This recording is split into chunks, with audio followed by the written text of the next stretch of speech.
Welcome back. ನಾವು ಮಾರುಕಟ್ಟೆಯಲ್ಲಿ ಆಗ್ತಾ ಇರುವಂಥ ಏರಿಳಿತಗಳ ಬಗ್ಗೆ ಮಾತನಾಡ್ತಾ ಇದ್ವಿ. ಶೇರ್ ಮಾರ್ಕೆಟ್ ಇರ್ಬೋದು, ಚಿನ್ನದ ಮಾರ್ಕೆಟ್ ಇರ್ಬೋದು, ಇದ್ರ ಬಗ್ಗೆ ನಾವು ಮಾತನಾಡ್ತಾ ಇದ್ವಿ. ನಾನು ಸುರೇಶ್ ಅವರನ್ನು ಕೇಳಬೇಕು. ಸುರೇಶ್ ಅವರೇ, ಬಹುಶಃ ನೋಡ್ತಾ ಇದ್ದೀರಿ ಒಂಥರ ನಿರಾಶಾದಾಯಕ ಸ್ಥಿತಿ. ಏನಾಗ್ತಿದೆ ಅಂತ ಅರ್ಥ ಆಗ್ತಿಲ್ಲ.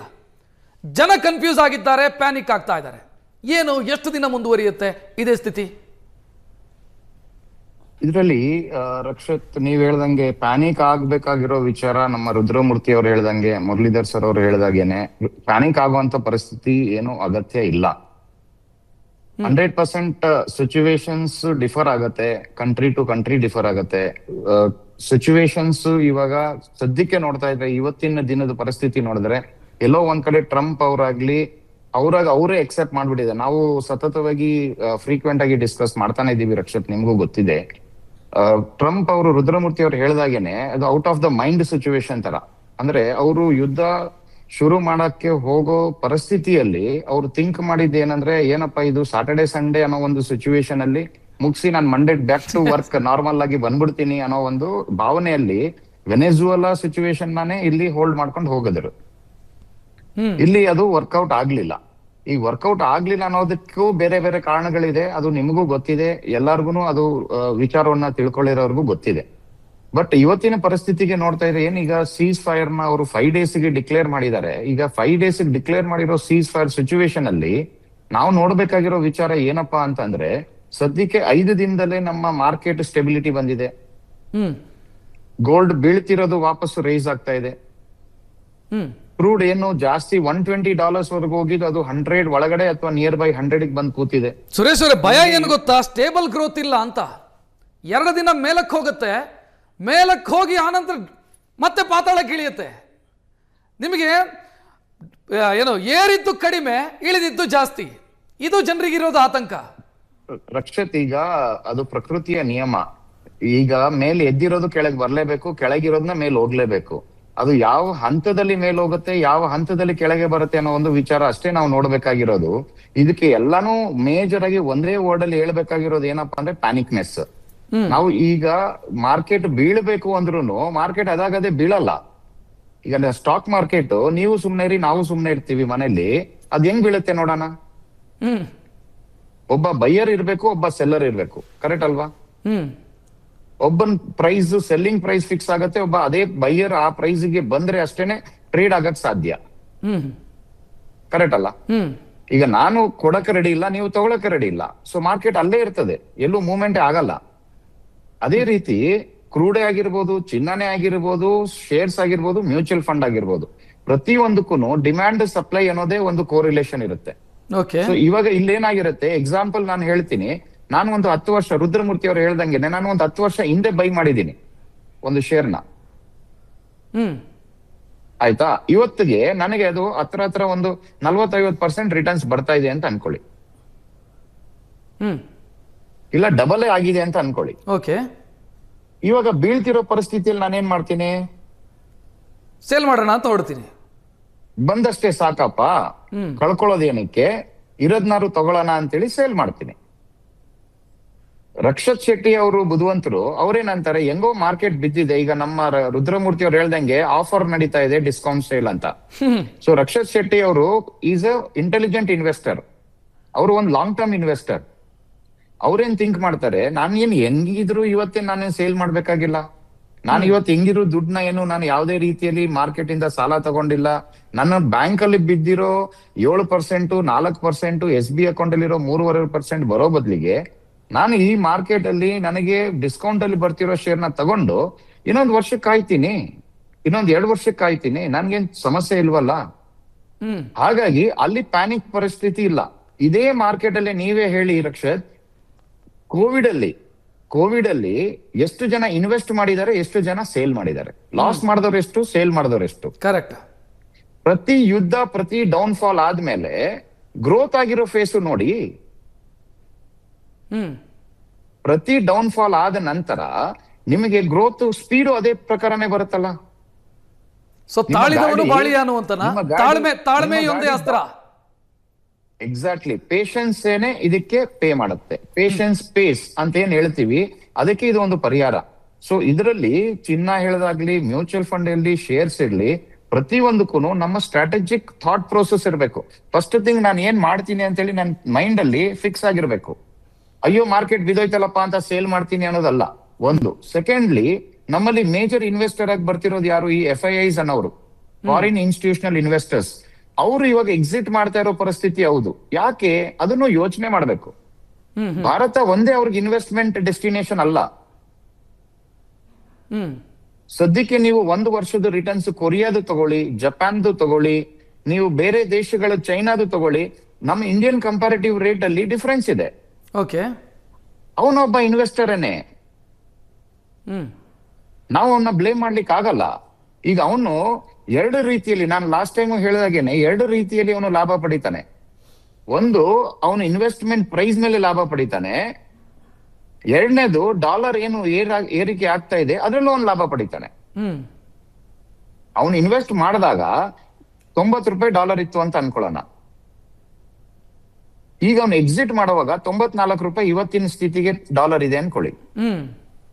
ಅವನು $1 ಇನ್ವೆಸ್ಟ್ ಮಾಡಿದಾಗ ಎಷ್ಟು ರೂಪಾಯಿ ತಂದ ಭಾರತಕ್ಕೆ? 90 ರೂಪಾಯಿ ತಂದ. ಇವತ್ತು $1 ವಾಪಸ್ ತಗೊಂಡು ಹೋಗೋದಕ್ಕೆ ಎಷ್ಟು ತಗೊಂಡು ಹೋಗ್ತಾ ಇದ್ದೇನೆ ಭಾರತದ ಲೆಕ್ಕದಲ್ಲಿ? 94.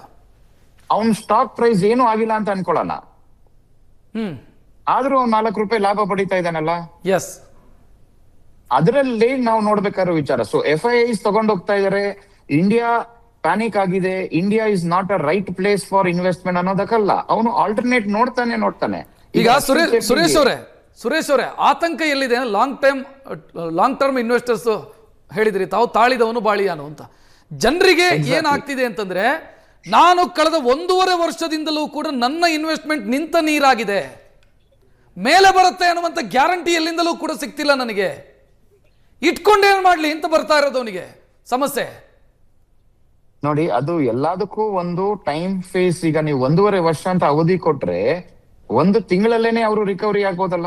S, correct. ಆ ಗ್ಯಾಪ್ ಏನಿದೆ, ಆ 1.5 ವರ್ಷದ್ದು 1 ತಿಂಗಳಲ್ಲೇ ಕವರ್ ಅಪ್ ಆಗ್ಬೋದಲ್ಲ.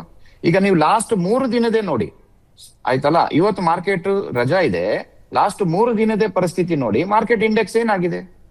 ಹತ್ರ 8% ರಿಕವರ್ ಆಗಿದೆ. ಸೊ ಈಗ 6-7% ಇನ್ವೆಸ್ಟ್ ಆಗಿರೋದು 3 ದಿನದಲ್ಲಿ ನಿಮ್ಗೆ ಶೇರ್ ಮಾರ್ಕೆಟ್ ರಿಟರ್ನ್ಸ್ ಕೊಟ್ಟಿದೆ. ಅದೇ ನಿಮ್ಮ ಲೆಕ್ಕಾಚಾರದಲ್ಲೇ ಬರ್ತೀನಿ. FD ಹಾಕಿ 1 ವರ್ಷ ಕಾಯಿರಿ. FD ಹಾಕ್ಬಿಟ್ಟು 1 ವರ್ಷ ಕಾಯ್ಬೇಕು. ಸೊ ಇಲ್ಲಿ ಪ್ಯಾನಿಕ್ ಇನ್ವೆಸ್ಟ್ಮೆಂಟ್ ವರ್ಕ್ ಆಗಲ್ಲ. ಇಲ್ಲಿ ನಾವು ಶಾಂತಿಯಾಗಿ, ಪೇಷನ್ಸ್ ಆಗಿ ಥಿಂಕ್ ಮಾಡಿ, ನೋಡಪ್ಪ ನನ್ನ ದುಡ್ಡನ್ನ ಒಂದು. ಸೆಕೆಂಡ್, ವೆರಿ ಇಂಪಾರ್ಟೆಂಟ್, ರುದ್ರಮೂರ್ತಿ ಅವರು ಹೇಳಿದಾಗೇನೆ ಮತ್ತೆ ನಮ್ಮ ಕೋ ಪ್ಯಾನಲಿಸ್ಟ್ ಅವ್ರು ಹೇಳಿದಾಗೇನೆ, ನೀವು ಸಾಲ ಮಾಡಿ ಸ್ಟಾಕ್ ಮಾರ್ಕೆಟ್ಗೆ ದುಡ್ಡು ಹಾಕ್ಬಿಟ್ಟು ನಾನು ದುಡಿತೀನಿ ಅನ್ನೋದು ತಪ್ಪು. ಅದನ್ನ ಮಾಡ್ಲಿಕ್ಕೆ ಸಾಧ್ಯ ಇಲ್ಲ. ಯಾಕೆ ಅಂತಂದ್ರೆ ಸ್ಟಾಕ್ ಮಾರ್ಕೆಟ್ ನನ್ನ ಕೈಯಲ್ಲಿಲ್ಲ, ನಿಮ್ಮ ಕೈಯಲ್ಲಿಲ್ಲ. ಎಗೇನ್ ಈ FIIs ಅವರು ನಾನು ಹೇಳಿದಾಗ ಎಕ್ಸಿಟ್ ಮಾಡಿದಾಗ ಏನಾಗತ್ತೆ, ಯಾರೋ ಒಬ್ರು ಬೈ ಮಾಡ್ತಾ ಇದಾರೆ. ಒಂದನ್ನ ತಿಳ್ಕೊಂಬಿಡಿ ರಕ್ಷಿತ್, 2008 ಕ್ರೈಸಿಸ್ ನಾವು ನೋಡಿದೀವಿ, ಹೌದು, ಕೋವಿಡ್ ಕ್ರೈಸಿಸ್ ನೋಡಿದೀವಿ, ಸದ್ಯಕ್ಕೆ ಈಗಿನ ವಾರ್ ಸಿಚುವೇಶನ್ ಕ್ರೈಸಿಸ್ ನೋಡ್ತಾ ಇದೀವಿ. ಬಟ್ ಪ್ರತಿಯೊಂದರಲ್ಲಿ ಒಬ್ಬ ಕಳ್ಕೊಂಡಿದ್ದಾನೆ ಅಂದ್ರೆ ಒಬ್ಬ ಪಡ್ಕೊಂಡಿದ್ದಾನೆ ತಾನೆ. ಒಬ್ಬ ಕಳ್ಕೊಂಡು ಒಬ್ಬ ಪಡ್ಕೊಂಡಿದ್ದಾನೆ, ಪಡ್ಕೊಂಡವನು ಬುದ್ಧಿವಂತ. ಎಸ್ ಸುರೇಶ್ ಅವರೇ, ಹಾಗೆ ಇಂಟರ್ವ್ಯೂ ಕೇಳಿದ್ರು ಮೇಡಮ್ ಶೈಲಶ್ರೀ ಅವರು. ಬಹುಶಃ ನನಗೆ ಒಂದು ಪ್ರಶ್ನೆ ಇರೋದು ಡಾಲರ್ನ ವಿಚಾರದಲ್ಲಿ. 94 ಚೇತರಿಕೆ ಕಾಣುತ್ತಾ? ರುಪೀಸ್ ಚೇತರಿಕೆ ಕಾಣೋ ಸಾಧ್ಯತೆಗಳು ಎಷ್ಟರ ಮಟ್ಟಿಗಿದೆ? ಡಾಲರ್ ಚೇಂಜ್ ಆಗಬೇಕು ಅಂತಂದರೆ ಒಂದು ಆ್ಯಕ್ಚುಲಿ ಸ್ವಲ್ಪ ಡೀಪರ್ ಆಗಿ ನಾವು ಅದನ್ನು ಅಂಡರ್ಸ್ಟ್ಯಾಂಡಿಂಗ್ ಮಾಡ್ಕೊಳ್ಬೇಕಾಗುತ್ತೆ. ಮ್ಯಾಕ್ರೋ ಎಕನಾಮಿಕ್ ವೇರಿಯೇಬಲ್ಸ್ ಅಂತ ನಾವು ಹೇಳ್ತೇವೆ. ಯೂಸಲಿ ಅದನ್ನು ನಾವು ಥಿಯರಿಟಿಕಲಿ ಎಕ್ಸ್ಪ್ಲೇನ್ ಮಾಡಿದಾಗ risk on and risk of ಅಂತ, ಇನ್ವೆಸ್ಟರ್ಸ್ ಏನಿರುತ್ತೆ ಅದು ಒಂದು ಬಿಹೇವಿಯರ್ ಇರುತ್ತೆ, risk on and risk of ಅಂತ. ಸೊ ಈಗ simply risk on and risk of ಆ ಕಂಡೀಷನಲ್ಲಿ ಇಲ್ಲ. ನಾವು ಈಗ ಎಲ್ಲ ಹೇಳ್ತಾ ಇದ್ದಾಗೆ ವೇಟ್ ಆ್ಯಂಡ್ ವಾಚ್ ಪಾಲಿಸಿ ಇದ್ದಾಗ ಇಮಿಡಿಯೇಟ್ಲಿ ಏನೋ ನೀ ಜರ್ಕ್ ರಿಯಾಕ್ಷನ್ ಇರೋದಿಲ್ಲ ಮಾರ್ಕೆಟಲ್ಲಿ, ಇರಬಾರ್ದು ಅಂತ ನಾವು ಹೇಳ್ತೇವೆ. ಆದರೆ ಇನ್ವೆಸ್ಟರ್ಸಿಗೆ ಅದು ಹೋಲ್ಡ್ ಮಾಡಲಿಕ್ಕೆ ಆಗುತ್ತಾ? ಈಗ ಅವರಿಗಷ್ಟು ಲಿಕ್ವಿಡಿಟಿ ಬೇಕಲ್ವ ಅವರಿಗೆ. ಈಗ ಲಿಕ್ವಿಡ್ ಕ್ಯಾಶ್ ನನಗೆ ಬೇಕಂದ್ರೆ ನನಗೆ ಹೋಲ್ಡ್ ಮಾಡೋ ಹಾಗಿಲ್ಲ ನಾನು ನೆಕ್ಸ್ಟ್ 1 ಮಂತ್ವರೆಗೆ. ಸೊ ಇವತ್ತು ನಾನು ಅದನ್ನು ಎಲ್ಲಾದರೂ ಇನ್ವೆಸ್ಟ್ ಮಾಡಲೇಬೇಕು. ಹಾಗಾಗಿ ನಾನು ಅದನ್ನು ಇನ್ವೆಸ್ಟ್ ಈಗ ನಾನು US ಮಾರ್ಕೆಟಲ್ಲಿ ಮಾಡ್ತೇನೋ, ಚೈನೀಸ್ ಮಾರ್ಕೆಟಲ್ಲಿ ಮಾಡ್ತೇನೋ, ಅದರದ್ದೆಲ್ಲ ಒಂದು ಡೀಪರ್ ಅಂಡರ್ಸ್ಟ್ಯಾಂಡಿಂಗ್ ಬೇಕಾಗುತ್ತೆ. ಡಾಲರ್ ಪ್ರೈಸ್ ಮುಂದೆ ಏನಾಗುತ್ತೆ ಅಂತ ಹೇಳಲಿಕ್ಕೆ ಅದು ಒಂದು ಇಂಪಾರ್ಟೆಂಟ್ ಥಿಂಗ್. ಎರಡನೇದಂತಂದರೆ ನಾವು ಸ್ವಲ್ಪ ಇನ್ಫ್ಲೇಷನ್ ಮೇಲೆ ನಾವು ವಿಚಾರ ಮಾಡಬೇಕಾಗುತ್ತೆ ಡಾಲರ್ ಪ್ರೈಸಿಗೆ. ಈಗ ಇನ್ಫ್ಲೇಷನ್ ಇವತ್ತು ಇಂಡಿಯಾದಲ್ಲಿ ನಾವು ಲೆಸ್ ದೆನ್ 4% ಅಂತ ಹೇಳ್ತಾ ಇದ್ದೇವೆ, ಅಥವಾ US ಅಲ್ಲೂ ಇನ್ಫ್ಲೇಷನ್ ಈಗ ಜಾಸ್ತಿ ಆಗ್ತಾ ಇದೆ ಅಂತ ಹೇಳ್ತಾ ಇದ್ದೇವೆ. ಸೊ ಈಗ ಒಂದು ವೇರಿಯೇಬಲ್ ಇದು ಮ್ಯಾಕ್ರೋ ಎಕನಾಮಿಕ್ ಪ್ಯಾರಾಡಾಕ್ಸ್ ಅಂತ ನಾವು ಯೂಸಲಿ ಅದನ್ನು ಹೇಳ್ತೇವೆ. ಹಾಗಾಗಿ ಏನಾಗುತ್ತೆ, ಈಗ ನಾನು ಮೊದಲೇ ಹೇಳಿದಾಗೆ ಟ್ರೆಜರಿ ಬಿಲ್ ಏನು ಅಪ್ ಆಗಿದೆ, ಅದರಿಂದ ಇನ್ಫ್ಲೇಷನ್ ಅಪ್ ಆಗ್ತದೆ. ಯಾಕಂದರೆ ಕಾಸ್ಟ್ ಆಫ್ ಕ್ಯಾಪಿಟಲ್ ಇನ್ಕ್ರೀಸ್ ಆಯಿತು, ಅಲ್ಲಿ ಕಾಸ್ಟ್ ಆಫ್ ಕ್ಯಾಪಿಟಲ್ ಅಪ್ ಆಗಿದ್ದಕ್ಕಾಗಿ ಇನ್ಫ್ಲೇಷನ್ ಜಾಸ್ತಿ ಆಯಿತು. ಈಗ ಓವರ್ ಆಲ್ ಗ್ಲೋಬಲ್ ಇದರಲ್ಲಿ ಒಂದು ಇನ್ಫ್ಲೇಷನ್ ಯಾವಾಗ ಜಾಸ್ತಿ ಆಗ್ತಾ ಇದೆ, ಗ್ಲೋಬಲ್ ಇನ್ಫ್ಲೇಷನ್ ಈಸ್ ಅಪ್. ಇಂಡಿಯಾದಲ್ಲೂ ಆಗುತ್ತೆ, ಈಗ ಸದ್ಯ ಇವತ್ತು ಇರ್ಲಿಕ್ಕಿಲ್ಲ ಅಷ್ಟು ಪ್ರಾಬ್ಲಮ್ಸ್, ಆದರೆ ಬಂದೇ ಬರುತ್ತೆ. ಯಾಕೆ ಅಂತಂದರೆ ಎನರ್ಜಿ ಪ್ರೈಸಸ್ ಜಾಸ್ತಿ ಆಗ್ತಾ ಇದೆ. ಎನರ್ಜಿ ಪ್ರೈಸ್ ಜಾಸ್ತಿ ಆಗ್ತಾ ಇದ್ದಾಗ ಇಟ್ಸ್ ನಾಟ್ ಓನ್ಲಿ ನಾವೀಗ ಗ್ಯಾಸ್ ಸಿಲಿಂಡರ್ ಬಗ್ಗೆ ನಾವು ಯೂಸಲಿ ಮಾತಾಡ್ತೇವೆ, ಆದರೆ ಗ್ಯಾಸ್ ಸಿಲಿಂಡರ್ ಅಷ್ಟೇ ಅಲ್ವಲ್ಲ, it's a major one. Indian economy always dances to the tune of the middle class. So ಅದು ನಾವೇನು LPG ಬಗ್ಗೆ ಮಾತಾಡ್ತೇವೆ, ಅದು ಡೆಫಿನೆಟ್ಲಿ ಅಫೆಕ್ಟ್ ಆಗುತ್ತೆ. ಬಟ್ ಅದ್ರ ಸಂಗಡ we also have the fertiliser, ಹೌದು, we also have the so many other you talk about diesel ಜಾಸ್ತಿ ಆದ್ರೆ ಎಲ್ಲವೂ ಜಾಸ್ತಿ. ಹಾಗಾಗಿ ಇನ್ಫ್ಲೇಷನ್ ಸಡನ್ ಆಗಿ ಇನ್ಕ್ರೀಸ್ ಆಗುತ್ತೆ. ಹಾಗೆ ಇನ್ಫ್ಲೇಷನ್ ಜಾಸ್ತಿ ಆಯ್ತು ಅಂದ್ರೆ ನಮ್ಮ ಟ್ರೇಡ್ ಬ್ಯಾಲೆನ್ಸ್ ಏನಾಯ್ತು, ನಮ್ಮ ಬ್ಯಾಲೆನ್ಸ್ ಆಫ್ ಪೇಮೆಂಟ್ ಏನಾಯ್ತು, ಅಲ್ಲಿಗೆ ಅದು ಒಂದು ವಿಶ್ವ ಸರ್ಕಲ್ ಹಾಗೆ ಆಗುತ್ತೆ. ಸೊ ಹಾಗಾಗಿ ಡಾಲರ್ ಪ್ರೈಸ್ ಇಮಿಡಿಯೇಟ್ಲಿ ಇಳಿಯುತ್ತೆ ಅಂತ ನನಗೇನು ಅನ್ಸೋದಿಲ್ಲ. ಎನರ್ಜಿ ಪ್ರೈಸ್ ಆಗಬೇಕು. ಈಗ ನಾವು ಭಾರತಕ್ಕೆ ಅಂದರೆ dollar in terms of rupee ನಾವು ವಿಚಾರ ಮಾಡಿದರೆ, ಒಂದು ಅಂತಂದರೆ ನಮ್ದೀಗ ಫಿಸಿಕಲ್ ಇನ್ಫ್ರಾಸ್ಟ್ರಕ್ಚರ್. ಈಗ ಕುವೈತಲ್ಲಿ ಏನು 41% ಆಫ್ ಇದು ಆಯಿಲ್ ನಮ್ಗೆ ಅಲ್ಲಿಂದ ಬರ್ತಾ ಇತ್ತು. ಟೋಟಲ್ ವೆಸ್ಟ್ ಏಷ್ಯಾದ ಏನು ಇಂಪೋರ್ಟ್ಸ್ ಅಲ್ಲಿ ಏನಿದೆ ಅದರಲ್ಲಿ 56% ಭಾರತದ್ದಿದೆ. ಸೊ ಹಾಗೆ ಮೇಜರ್ ಚಂಕ್ ಇದೆ ನಮ್ದು ಭಾರತದ್ದು. ಸೊ ಹಾಗಿದ್ದಾಗ ಎನರ್ಜಿ ಪ್ರೈಸ್ ಜಾಸ್ತಿ ಆದಾಗ ಇಲ್ಲಿದೇನು ಜಾಸ್ತಿ ಆಗ್ತಾ ಇದೆ. ಸೊ ಹಾಗಾಗಿ ಕುವೈತಲ್ಲಿ ಏನು ಫಿಸಿಕಲ್ ಇನ್ಫ್ರಾಸ್ಟ್ರಕ್ಚರ್ ಹೋಗಿದೆ ಅಲ್ಲಿ. ಸೊ ಫಿಸಿಕಲ್ ಇನ್ಫ್ರಾಸ್ಟ್ರಕ್ಚರ್ ಹೋಗಿದ್ದು ಒಂದು. ಸೆಕೆಂಡ್ ಅಂತಂದರೆ ರೀಪ್ರೈಸಿಂಗ್ ಅಂತ ನಾವು ಇದು ಹೇಳ್ತಾ ಇದ್ದೇವೆ. ಸೊ ಹಾಗಾಗಿ ಒಂದು ಪುಷ್ ಇಫೆಕ್ಟ್ ಮತ್ತು pull effect. So that is not allowing me to do risk on and risk off. So as long as an investor I'm not in a position to do risk on and risk off, this dollar up and down is going to be always going to hit the market. Yes. So adu market antandre in ನಮ್ಮ equity market ಗೆ problem ಆಗುತ್ತೆ. It's all the circle as such. Yes sir. Muralidhar sir, dollar dependency ಈ ಹೊತ್ತಲ್ಲಾದರೂ ನಾವು ಆತ್ಮವಿಮರ್ಶೆ ಮಾಡ್ಕೊಳ್ಬೇಕಾದಂಥ ಸಮಯನ ಇದೆ. ಪ್ರತಿ ಹೊತ್ತಲ್ಲೂ ಮಾಡ್ಕೋಬೇಕು. ಒಂದು ವಿಚಾರ ತಿಳ್ಕೊಳ್ಳಿ, ಯಾವುದೇ ಪ್ರಾಬ್ಲಮ್ ಇರಲಿ, ಒಂದು ಬಾಹ್ಯದಿಂದ ತೊಂದರೆ, ಇನ್ನೊಂದು ಆಂತರಿಕ ತೊಂದರೆ. ಈಗ ನಮ್ಮದು ಆಂತರಿಕ ತೊಂದರೆ ಉತ್ಪಾದನೆ ಹೆಚ್ಚಾಗಬೇಕು, ಕಚ್ಚಾ ವಸ್ತುಗಳು ಸರಿಯಾದ ಬೆಲೆಯಲ್ಲಿ ಸಿಗಬೇಕು. ಅದು ಈಗ ಸದ್ಯದ ಪರಿಸ್ಥಿತಿಯಲ್ಲಿ ಸಾಧ್ಯ ಇಲ್ಲ. ಬಾಹ್ಯ ತೊಂದರೆಯಿಂದ ಸರಿಹೊಂದಬೇಕು ಅಂದರೆ ರಷ್ಯಾ ಮಧ್ಯಪ್ರಾಚ್ಯದವರು ನಮಗೆ ಸರಿಯಾದ ಬೆಲೆಯಲ್ಲಿ ತೈಲ ಇಂಧನ ಮಾಡಿದರೆ ಮಾತ್ರ ಅಮೆರಿಕಾಯಿಂದ ನಾವು ಎಕ್ಸ್ಪೆಕ್ಟ್ ಮಾಡೋಕ್ಕೆ ಆಗಲ್ಲ. ಈಗ ನಮ್ಮ ಒಂದು ಅಗ್ರಿಮೆಂಟ್ ಅವರಿಂದ ಏನಾಗಿರೋದು, ನಿಮ್ಮಿಂದ ಆಮದು ಮಾಡ್ಕೊಳ್ಳೋ ವಸ್ತುಗಳಿಗೆ ನಾವು ತೆರಿಗೆ ಹಾಕಲ್ಲ, ಅದು ಇನ್ನೂ ಇಂಪ್ಲಿಮೆಂಟ್ ಆಗಿಲ್ಲ, ತೆರಿಗೆ ಹಾಕಲ್ಲ, ಬಟ್ ನಿಮಗೆ ನಾವು ಕಳಿಸೋದು ಅದರ ತೆರಿಗೆ ನೀವು ಹಾಕ್ಕೊಳ್ಳಿ ಅಂತ. ಇಲ್ಲಿ ಕುಚೋದ್ಯದ ವಿಚಾರ, ಪಾಪ ಎಕನಾಮಿಸ್ಟ್ಗಳು ಅವರೆಲ್ಲ ಬಹಳ ಕಷ್ಟಪಟ್ಟು ಟರ್ಮಿನಾಲಜಿಲಿ ಓದ್ತಾರೆ. ನಾವು ಕಾಮನ್ ಮ್ಯಾನ್ ಏನು ಯೋಚನೆ ಮಾಡೋದು, ಆ ಅಪ್ಪನಿಗೆಲ್ಲ ಅರ್ಥನೇ ಆಗಲ್ಲ, ಟ್ಯಾರಿಫ್ ಹಾಕಿದ್ರೆ ಅವ್ರ ದೇಶದ ದುಡ್ಡು ಖರ್ಚಾಗೋದು, ನಮ್ಮದಲ್ಲ. ನಮ್ಮದು ಎಕ್ಸ್ಪೋರ್ಟ್ ಬೆಲೆ ಕಮ್ಮಿ ಆಗುತ್ತೆ. ನಾವು ಎಕ್ಸ್ಪೋರ್ಟ್ ಮಾಡಿದಾಗ ನಮಗೆ ಡಾಲರ್ ರೂಪದಲ್ಲಿ ಹಣ ಬರುತ್ತೆ. ನಾನು 100 ರೂಪಾಯಿಗೆ ಎಕ್ಸ್ಪೋರ್ಟ್ ಮಾಡಿದ್ರೆ 18 ರೂಪಾಯಿ ತೆರಿಗೆ ಅವನು ಅಲ್ಲಿ ಹಾಕೋದು ಕನ್ಸ್ಯೂಮರು. ನನಗೆ 100 ರೂಪಾಯಿ ಬರುತ್ತೆ, ಬಟ್ ನನಗೆ 100 ರೂಪಾಯಿ ಇವತ್ತು ಬೆಳಗ್ಗೆಯಿಂದ 94ರಂಗೆ ಬರುತ್ತೆ, ಬಟ್ ನಾನು ಕೊಂಡ್ಕೊಂಡ್ರೆ 94ರಂಗೆ ಕೊಡಬೇಕು. ನಮ್ಮ ಬ್ಯಾಲೆನ್ಸ್ ಆಫ್ ಪೇಮೆಂಟ್ಸು ಅಂದರೆ ಯಾವಾಗ ಟರ್ಬುಲೆನ್ಸ್, ಕನಸು ಕಾಣೋದು ಬೇಡ. ಅವರು ಹೇಳ್ದಂಗೆ ನಮ್ಮದು ಮಾರಾಟ ಜಾಸ್ತಿ ಆಗುತ್ತೆ, ಕೊಳ್ಳೋದು ಕಡಿಮೆ ಆಗುತ್ತೆ ಅನ್ನೋ ಕನಸು ಕಾಣೋದು ಬೇಡ. ಟರ್ಬುಲೆನ್ಸ್ ಇರಬೇಕು, ಹೆಚ್ಚು ಮಾರಾಟ ಆಗ್ತಾ ಇರಬೇಕು, ಅಗತ್ಯ ವಸ್ತುಗಳನ್ನ ತೊಗೋತಾ ಇರಬೇಕು, ಇಂಪೋರ್ಟ್ ರೀಪ್ಲೇಸ್ಮೆಂಟ್ಗಳು ಮಾಡ್ತಾ ಇರಬೇಕು. ಎನರ್ಜಿ ವಿಚಾರದಲ್ಲಿ ಮಾತ್ರ ನಾವು ರಾಜಕೀಯ ಮಾಡದಿರ, ಈಗಲೂ ಸೋಲಾರ್ ಎನರ್ಜಿ ಪ್ರೈಸ್ ಜಾಸ್ತಿ ಇದೆ, ಮಿಕ್ಕಿದ ಎನರ್ಜಿಗಳು ಅನೇಕ ರೀತಿಯಲ್ಲಿ ಉತ್ಪಾದನೆ ಮಾಡ್ಬೋದು, ಮಾಡ್ತಾ ಇಲ್ಲ, ರಾಜಕೀಯ ಕಾರಣಗಳಿಂದ ಮಾಡ್ಕೋತಾ ಇಲ್ಲ, ಪರ್ಮಿಷನ್ ಸಿಗ್ತಾ ಇಲ್ಲ. ನೇಪಿಯರ್ ಗ್ರಾಸ್ ಅಂತಿದೆ, ಅದರಲ್ಲಿ ನೀವು 12,000 kg CNG ಪ್ರೊಡ್ಯೂಸ್ ಮಾಡ್ಬೋದು. ಪ್ರೊಡಕ್ಷನ್ ಕಾಸ್ಟ್ 28ರಿಂದ 30 ರೂಪಾಯಿ, ಸೇಲ್ಸ್ ಕಾಸ್ಟು 40ರಿಂದ 42 ರೂಪಾಯಿ, ಈಗ 50 ಆಗಿದೆ. IOCನೇ ಕೊಡುತ್ತೆ. ಇದನ್ನು ನಾನು ಹೇಳಿದ ಮೇಲೆ ಭಾಳ ಜನಕ್ಕೆ ಗೊತ್ತಾಗಿರುತ್ತೆ, ಬಟ್ ಎಲ್ಲ ಕಡೆ ಇದು ಸ್ಪ್ರೆಡ್ ಆಗಿದೆ ನ್ಯೂಸು, ಯಾರೂ ಮಾಡ್ತಾ ಇಲ್ಲ. ಪೂನಾ ತುಮಕೂರು ಕಡೆ ಪೈಪ್ಲೈನಲ್ಲೂ ಬರ್ತಾ ಇದೆ.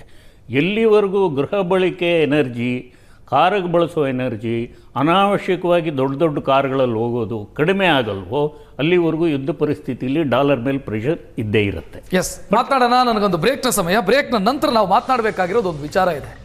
ಪ್ರಧಾನಿ ನರೇಂದ್ರ ಮೋದಿ ಮೊನ್ನೆ ಲೋಕಸಭೆಯಲ್ಲಿ ಮಾತನಾಡುವಾಗ ಕೋವಿಡ್ನಂಥ ಸಿಚುವೇಶನ್ ಬರಬಹುದು, ಸಿದ್ಧರಾಗಿರಿ ಅಂತ ಹೇಳಿದರು. ಅದು ಬಹಳ ಜನರಿಗೆ ಆತಂಕಕ್ಕೆ ಕಾರಣ ಆಯಿತು. ಸೊ ಅದರ ಮುನ್ಸೂಚನೆ ಮಾರ್ಕೆಟಲ್ಲಿ ಕಾಣಿಸ್ತಾ ಇದೆಯಲ್ಲ, ಅದು ಮಾತಾಡೋಣ ಬ್ರೇಕ್ನ ನಂತರ.